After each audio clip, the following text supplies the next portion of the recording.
In this illustration, we're going to start at 3:30 a.m. At this time, everyone is asleep except for Xana. Looking inside the home, we can see where everybody was. Starting at the 3rd floor, we can see where Maddie and Kaylee were sleeping. Maddie was sleeping on the edge of the bed, while Kaylee was sleeping near the wall. As we go out and drop down to the 2nd floor, we can see Dylan's room directly under Maddie's room. Continuing across the living room onto the other side of the home, we see Xana's room. She's sitting in bed scrolling on her phone while Ethan sleeps next to her. Minutes ago, she had just finished ordering DoorDash and has all the lights on while she waits. The last roommate to mention is Beth, whose room is on the 1st floor, directly below the living room. As most of them all sleep, Kohberger pulls into the neighborhood for the first time this night at precisely 3:30 a.m. We know this due to a home security camera that captures the intersection and records the coming and going of anybody that enters that neighborhood. As we continue, Kohberger drives past the home and notices that all the lights on the 2nd floor are still on. He drives on and loops around the apartment complex building. Because of the home security timestamp, we're able to know how long it took to drive this path. On his first pass, it took him 2 minutes and 38 seconds, and this is him leaving on the first pass. Now let's look at his next 2 passes and record the times. This is pass 2 of him entering and leaving. And now this is pass 3 of him entering and leaving.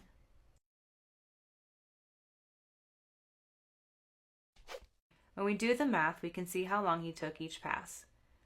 The last 2 passes were normal without any stopping, but on his first pass, he took an additional 42 seconds to creep by the house, or even stop for a time to stare into the windows with the lights on.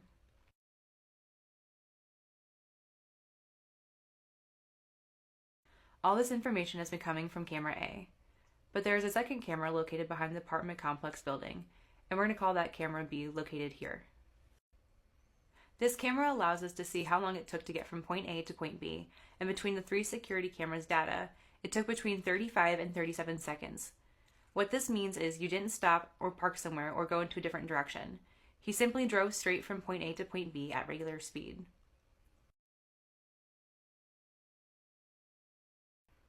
These times help us understand the DoorDash delivery window. According to court documents, 2 times are noted. One is 3:59 a.m. and the other is 4 a.m. Bringing back our passage chart, we can see that the DoorDash time of 3:59 happens after Kohberger has left the neighborhood and before he returns for his last pass at 4:04. It is possible that the DoorDash driver saw Kohberger as he was parking his car, because a timestamp of 3:59 could be reflected when he took the photo of the food at the front door instead of the time he arrived. So it is possible he witnessed Kohberger staring at the windows as he drove by. Continuing, as the driver leaves, Xana turns off all the lights, sits on her bed, and scrolls on her phone as she eats her food. A few minutes later, Kohberger enters the neighborhood for the last time. But this time, as he drives by the home, he sees all the lights are off. At the camera B location, he turns around to head back to the residence as shown in this video.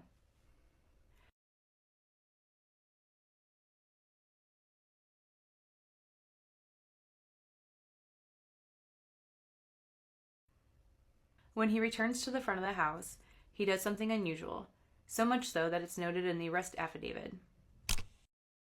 On page 6, it states, "When the suspect vehicle 1 is in front of Kings Road residence, it appeared to unsuccessfully attempt to park or turn around in the road."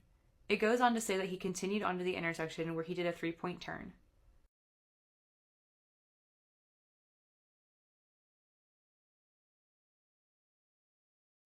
This 3-point turn was captured on camera A, which has a timestamp of 4:06. He appears to be calm and not overly anxious with his driving.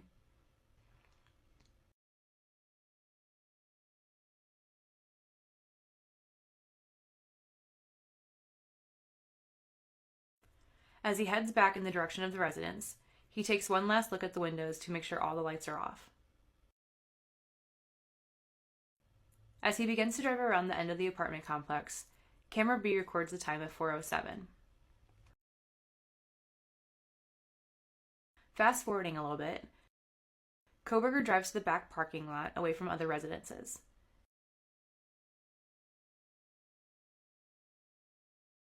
He takes a few minutes looking around and sees that nobody's out and that all is quiet.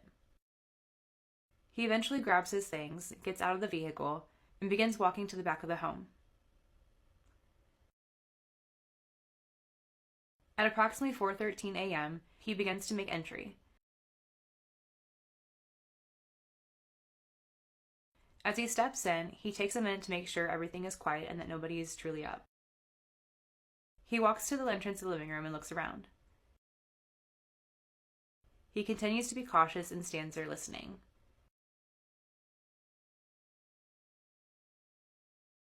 Feeling confident, he continues upstairs. As he makes his way to Maddie's room, the time is about 4:14.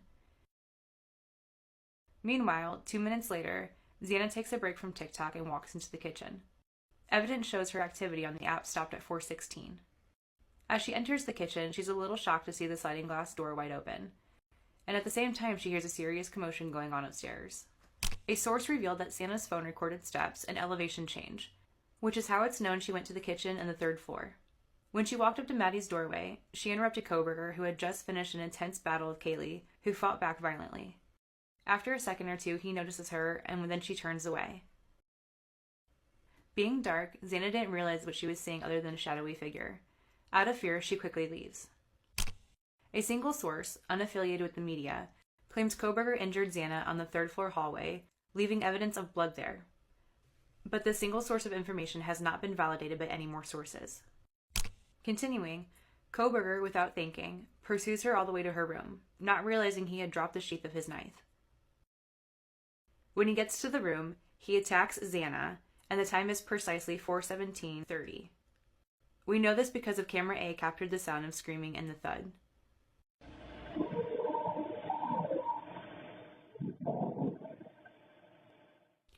After attacking Xana, Kohberger focuses his attention on Ethan and attacks him while he slept. Afterwards, Kohberger must have sat down in a chair according to a report, which found blood smears on Xana's chair, perhaps from the exhaustion of what he had just done. This source also says that blood from the 2 roommates upstairs were found in Xana's room, showing that it was one person moving from one room to another. Kohberger sitting down was for less than 30 seconds. As he gets up to leave, Dylan, hearing the commotion from Xana's room, gets up out of bed and goes to her door to look out into the hallway. She freezes and sees Kohberger as he walks by and exits through the kitchen. She immediately closes and locks her door and retreats to her bed. Within 20 seconds of the encounter, she's calling and texting her roommates, but no one is responding. It takes Kohberger a minute and a half to get to his vehicle after the encounter with Dylan. But once in his car, he flees the scene at a high rate of speed and exits the neighborhood at 4:20. Dylan continues trying to reach someone in the house. And after 3 minutes of trying, Bethany wakes up in response to the calls. They converse for 3 minutes, and then Beth convinces Dylan to come downstairs. The time is now 4:26 a.m. Cautiously, Dylan walks into the hallway and through the living room. As she approaches the staircase, she can see into Xana's room and sees her laying on the floor. She then runs quickly downstairs to Beth's room, where they lock the door and for several hours continuously try contacting the other roommates. Back to when Kohberger left the neighborhood, he drove a particular route that would exit onto a road that leads straight to Washington state line. And about that same time that Dylan runs to Beth's room, Kohberger is entering Washington state. This is all part of Kohberger's pre-planning, including finding a place to stop and get rid of any evidence. This place here fits that planning. This area here, pointed out by the arrow, is a little group of trees with a small area that you can park a car on. This is what it looks like from the road. At 4:30 in the morning, while changing clothes and getting cleaned up at this location, one could feel completely safe while being able to see the headlights of a car coming from miles away. As this pivots around, you can see how this is out in the middle of nowhere, and a pre-dug hole near some of these trees would hide forever any evidence that Kohberger was trying to get rid of. It's important to remember that Kohberger was studying criminal behavior and the legal system. This would have motivated him to plan things to the smallest of details, like plastic on the seats to conceal DNA, or crossing state lines because the jurisdiction of one area would take hours to get assistance from the other. He's also smart enough to know that this 10-minute stop would likely never be on the radar of the authorities, especially after he crosses back into Idaho and then turns his phone back on. Let's pick back up where we left off at his 10-minute stop. He continues on with his plan, knowing that he's completely cleaned up and that there's no evidence to tie him to any of the crime if he were pulled over at this point. After getting on Highway 95 and turning south, he turns his phone back on at 4:48 a.m. This section of Kohberger's travels comes from his cell phone data extraction. Let's orientate ourselves onto this map and get a better understanding of the timing. Kohberger leaves Kings Road residence at 4:21 a.m. Just 8 minutes later, he arrives at his stopping point where he gets rid of all the evidence. After the cleanup, he then drives back into Idaho and turns his phone back on, which occurs near a town named Blaine. This was referenced in the arrest affidavit along with the next town called Uniontown. The last place to reference is where he's seen on cameras near his apartment at 5:25 a.m. Using Google tools, we can get accurate timing information. This entire route took 54 minutes. If we add the 10 minutes stopping time to that, it would be an hour and 4 minutes. Now, if you add that hour and 4 minutes to the time he left King Road, it would equal 5:25 a.m., the same time the camera captures him on the cameras near Washington State University. The last thing to compare is this part of the route, which has a reported time of 38 minutes to drive without any stopping. Bringing back the time record and adding in the second leg information of 38 minutes, we can now add that time to when he turned his phone back on, which was at 4:48 a.m. After adding the 38 minutes to that time, it gives us 5:26 a.m., nearly the same time that was captured on the campus cameras.